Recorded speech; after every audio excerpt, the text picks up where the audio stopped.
আমরা ছোলাকান্দি হযরত গনি শাহ রহমতুল্লাহ আলাইহির মাজারে চলে এসেছি। এই হচ্ছে ওনার মাজারের যে মিনার তা দেখা যাচ্ছে।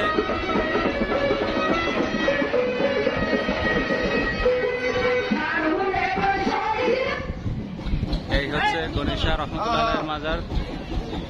বন্ধুরা দেখছেন আমরা মাজারে চলে এসেছি। এটাই হচ্ছে গনি শাহ রহমতুল্লাহ আলাইহির মাজার। এখানে অসংখ্য লোকজন আছে, আরো কিছু নৌকা এখানে এসে ভিড়ছে এই মাজার জিয়ারতের উদ্দেশ্যে। আশা করি মাজারের মিনার দেখেন, রৌদ্র ঝলমলে একটা দিন। আমরা মাজারের সিঁড়ি ধরে, মাজারের গেট ধরে উঠে আসতেছি আস্তে আস্তে। আসুন দেখাবো এখানে কি হয় আর কি না হয়। আমার সাথে থাকবেন। এই যে গনি শাহ রহমতুল্লাহ আলাইহির মাজার, ছোলাকান্দি, নবীনগর, ব্রাহ্মণবাড়িয়া, এখানে কি হয় তাই আপনাদের দেখার আমন্ত্রণ রইল। এই হচ্ছে গনি শাহ রহমতুল্লাহ আলাইহির মাজার প্রাঙ্গণ। এখানে বেশ বড় একটা ময়দান আছে, যেখানে কিছু ছোট ছোট দোকান দেখা যাচ্ছে, মেলার মতো কিছু দোকান এখানে আছে। এবং এই মাজার প্রাঙ্গণের পাশেই হচ্ছে সেই মাজারের যে মিম্বর, দেখেন কত উঁচু সুউচ্চ মিম্বরগুলো, যা আমরা নদী থেকে দূর থেকে দেখতে পাচ্ছিলাম। এই হচ্ছে সেই মিম্বরগুলো।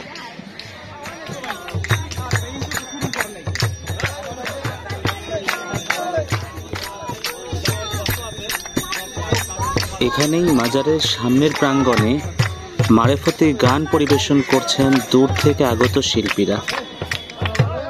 ওদিকে ওরসের জন্য জবাই করা হচ্ছে খাসি। বন্ধুরা এই মুহূর্তে আপনারা দেখছেন অজুদ শাহ রহমতুল্লাহ আলাইহির নামে একটা মসজিদ, হয়তোবা এখানে মাজারও আছে, লেখা আছে পাক দরবার শরীফ। এই যে দরবার শরীফটা দেখতে পাচ্ছেন, এটা হচ্ছে গনি শাহ রহমতুল্লাহ আলাইহির মাজারের ঠিক বিপরীতে, অর্থাৎ মাঝখানে যে নদীটা আছে, নদীর এপার আর ওপার। এপারে হচ্ছে অজুদ শাহ রহমতুল্লাহ আলাইহির মাজার, আর এখান দিয়ে যদি আমরা পেছনে তাকাই, ওই যে দূরে যে মিম্বর দেখা যাচ্ছে, ওইটা হচ্ছে গনি শাহ রহমতুল্লাহ আলাইহির মাজার। এই দুইটা মাজার পাশাপাশি, ঠিক আছে? এইখানে যদি আসেন একসাথে দুইটা মাজারই আপনারা দেখতে পারবেন। এই ঘাটেই নৌকাগুলো ভিড়ে। দয়াল বাবা গনি শাহের কারামতিই ছিল তার নৌকা, যা তিনি পানি ছাড়াও উজানে বয়ে যেতে পারতেন। ব্রাহ্মণবাড়িয়া জেলার বাঞ্ছারামপুর উপজেলার কালাইনগর তিতাস নদীর তীরে বাংলায় 1326 সনে জন্মগ্রহণ করেন তিনি। শিক্ষাজীবন মক্তবে শুরু হলেও তিনি দীর্ঘদিন মাদ্রাসায়ও পড়ালেখা করেন। দিনে রোজা রাখা আর রাতে নামাজ পড়া তার উল্লেখযোগ্য আমল। জীবনের শুরুতে তিনি কোনো এক মসজিদের মুয়াজ্জিনও ছিলেন। চমৎকার কণ্ঠের অধিকারী এই দয়ালের হামদ ও নাত তেলাওয়াত শোনার জন্য লোকজন ভিড় করতেন তারই কাছে। মাওলার ইবাদতের পাশাপাশি তিনি মানুষকে দিতেন দ্বীনের দাওয়াতও। দাওয়াত দিতে দিতে কোনো এক সময় পরকালের চিন্তায় ধ্যানমগ্ন হয়ে তিনি দুনিয়া বিরাগী হয়ে পড়েন। তাই সংসার জীবন ত্যাগ করে তিনি আরও দ্বীনী জ্ঞান অর্জন করার জন্য হযরত রাহাত আলী শাহের বায়াত গ্রহণ করেন। দ্বীনী জ্ঞানে প্রসিদ্ধ হয়ে পরে তিনি ব্রাহ্মণবাড়িয়া জেলার ঠুল্লাকান্দিতে পদার্পণ করেন। এখানে তার নিকট একখানা নৌকা ছিল, যা তিনি উজান, ভাটি, এমনকি জল ছাড়া স্থানেও পদার্পণ করতে পারতেন। এরকম অসংখ্য কারামতের সাক্ষী স্থানীয়রা বলেন, রোগবালাই কিংবা বিপদ আপদ যে কোনো সমস্যায় তার শরণাপন্ন হলে তিনি আল্লাহর নিকট হাত তুলে দোয়া করতেন এবং আল্লাহর রহমতে লোকজন বিপদমুক্তও হতেন। 1390 সালের 26শে ফাল্গুন রোজ শনিবার দুপুর 2টায় তিনি পরলোক গমন করেন। আজও তার ভক্ত আশেকানরা ছুটে আসেন দূর দূরান্ত থেকে শুধুই তার মাজার জিয়ারতের জন্য। মনের প্রশান্তির জন্য দেখেন তার রেখে যাওয়া ব্যবহৃত দ্রব্যাদিসমূহ, যা পাশেই অবস্থিত এই টিনের ঘরের মধ্যে বিদ্যমান রয়েছে।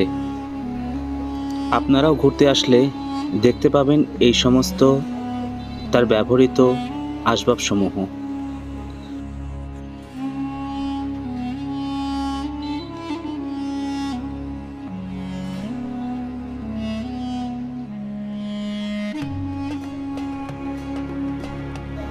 আসুন বন্ধুরা, আমরা এই মাজার প্রাঙ্গণ ঘুরে দেখে আসি এখানে নিয়ে আসা দ্রব্যাদি সমূহ।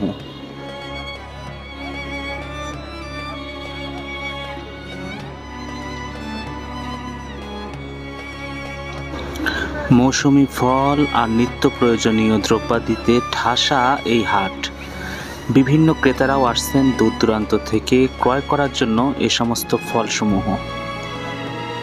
এখন ভাদ্র মাস হওয়ায় তাল পাকা গরমে তাল সহ কাঁঠাল এবং প্রায় আশ্বিনা মাসের শেষের দিকে যে আমগুলো পাওয়া যায় সেই আমগুলোতে পুরো বাজার ছয়লাভ হয়ে আছে। পাকা পাকা ফলে ভরপুর এই হাটে অনেকেই আসেন শুধুমাত্র কেনা বেচা করার জন্য। তাদের উদ্দেশ্যই ব্যবসায়িক এবং ঘরের দ্রব্যাদি এবং চাহিদা পূরণের জন্য। নিত্য প্রয়োজনীয় দ্রব্যাদিও কম নেই এখানে।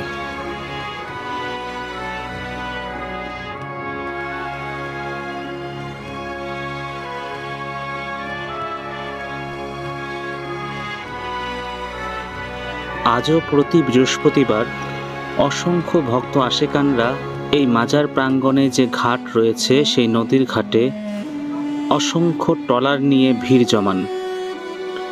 শরিক হন ওরস মোবারকে। রাতভর চলে মারেফতি গান। তারই দৃশ্য আমরা একে একে দেখতে পাবো। এখন এই নদীপথ ধরেই ভেসে আসছে এমনই একটি ট্রলার যেখানে তার অনুসারী আশেকান ভক্তরা মারেফতি গান বাজাতে বাজাতে ছুটে আসছে মাজারের ঘাটের দিকে।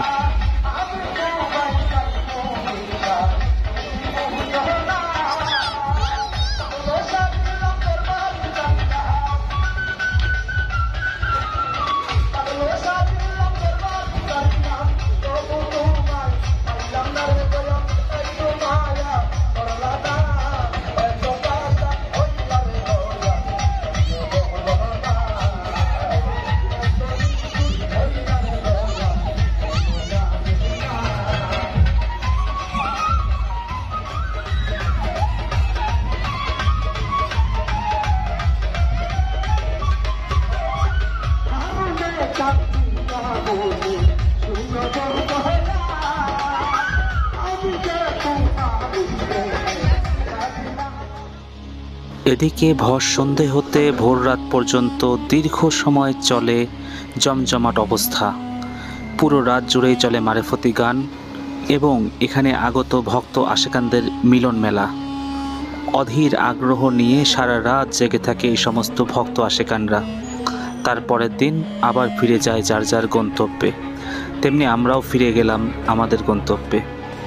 বন্ধুরা, আজকে 18ই আগস্ট। আমরা গতকালকে 17 আগস্ট এই বিষ্ণন্দী ঘাট, এই যে ঘাটটা দেখা যাচ্ছে, এইখান থেকে রওনা দিয়ে আমরা চুল্লাকান্দি, যেটা ব্রাহ্মণবাড়িয়ার নবীনগরে অবস্থিত, সেখানে গিয়েছিলাম।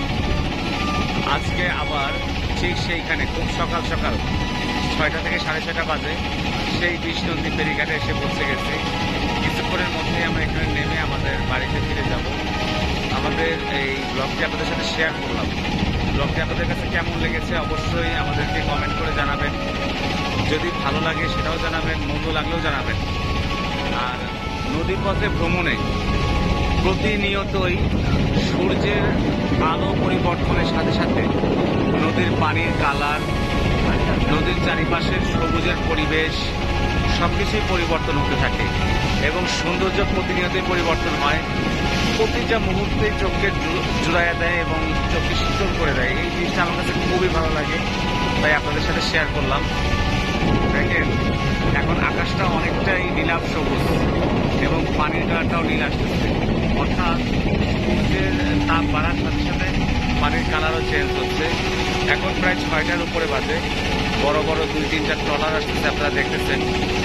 এই ট্রলারগুলো হচ্ছে বিভিন্ন মালামাল নিয়ে আপনার নারায়ণগঞ্জ বা চাঁদপুর বা ধরেন কক্সবাজার, চট্টগ্রাম থেকেও আমাদের উত্তরবঙ্গ, ভৈরব বাজার বা আরও উত্তরে চলে যায়। এগুলো যাচ্ছে এখন, আর আমরা ফিরে আসতেছি। ওই যে দূরে যে ঘাটটা দেখা যাচ্ছে ওইটাই হচ্ছে বিষ্ণন্দী ফেরিঘাট। আমরা এই ফেরিঘাটে আজকের মতো নেমে যাব। আপনারা আমাদের সাথে থেকে আমাদের পরবর্তী আপডেটগুলো দেখার জন্য আমাদের চ্যানেলকে সাবস্ক্রাইব করে আমাদের পরবর্তী ভিডিওগুলো দেখার জন্য, আমাদের সাথে দীর্ঘ পথ চলার জন্য আমন্ত্রণ জানিয়ে আজকের ভিডিও